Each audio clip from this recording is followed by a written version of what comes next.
ایک نیکی دوسری نیکی کا سبب بنتی ہے، ایک نیکی کے بعد دوسری نیکی کا موقع۔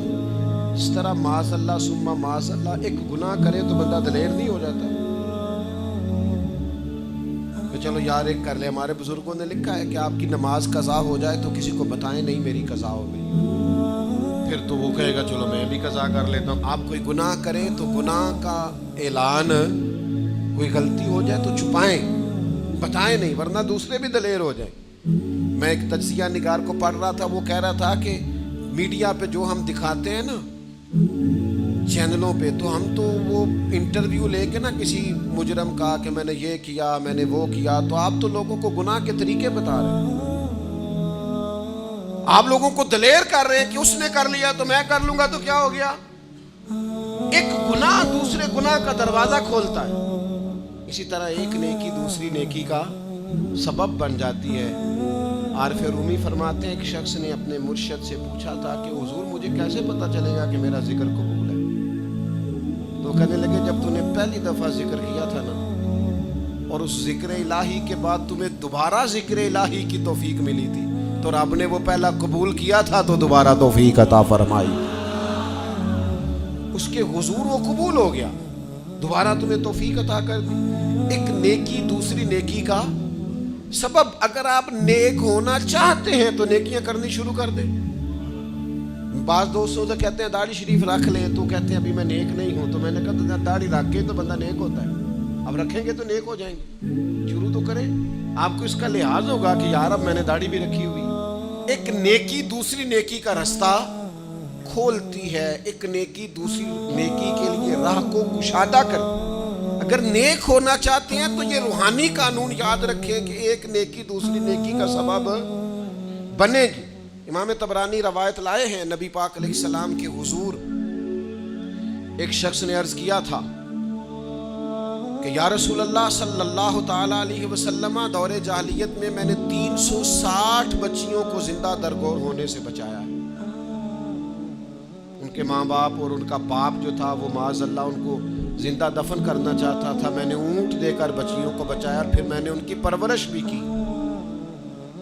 تو یا رسول اللہ صلی اللہ علیہ وسلم میں نے 360 بچیوں کی جان بچائی ہے، مجھے اس کا اجر ملے گا؟ یہ بڑی باریک بات اس شخص نے پوچھی ہے۔ اصول یہ ہے کہ حالت کفر میں جو انسان نیکی کرتا ہے اس کا اسے اجر نہیں ملتا۔ اجر کے لیے ایمان ضروری ہے، ایمان پر اجر مرتب ہوتا ہے، جس کا ایمان نہیں اس کو اجر نصیب شرط ہے کہ بندہ مومن ہو تو اس کے نیک اعمال قبول۔ اب یہ سوال کیا کر رہے ہیں، ذرا باریک بات ہے سمجھیں۔ یا رسول اللہ صلی اللہ تعالی علیہ وسلم، کیا مجھے اللہ اجر دے گا؟ میں نے دور جاہلیت میں 360 بچیوں کو زندہ درگور ہونے سے بچایا ہے، اس کا مجھے اجر ملے گا؟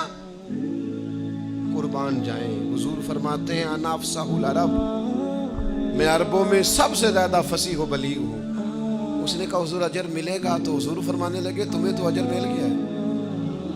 وہ حضور سے پوچھتا ہے یا رسول اللہ میں نے 360 بچیوں کی جان بچائی ہے، زندہ درگور ہونے سے بچایا، اجر ملے گا؟ حضور فرمانے لگے تمہیں تو مل گیا ہے۔ او بھائی مل گیا ہے نا، حضور کے سامنے بیٹھا ہوا ہے، اس سے زیادہ بھی کوئی اجر ملنا ہے؟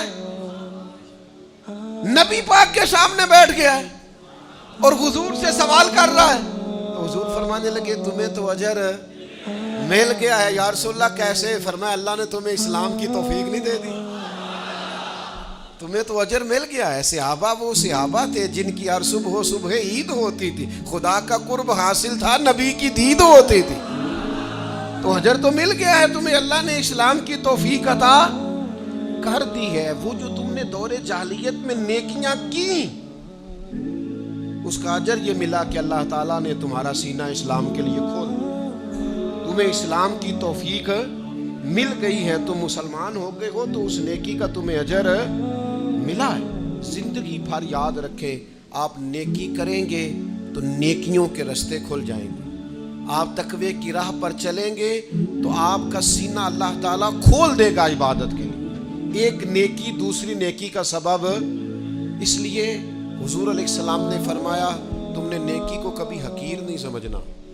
کچھ نہ ہو سکے تو بھائی سے مسکرا کے ملاقات ہی کرنا. چھوٹی سے چھوٹی نیکی کو بھی چھوڑیں, حریص ہو جائیں نیکیوں کی. نیکیاں کریں گے تو آپ محسوس کریں گے کہ ایک روحانی ضابطہ قائم ہو گیا ہے کہ اس نیکی کی وجہ سے اللہ تعالیٰ مزید نیکی کی توفیق عطا کر رہا ہے.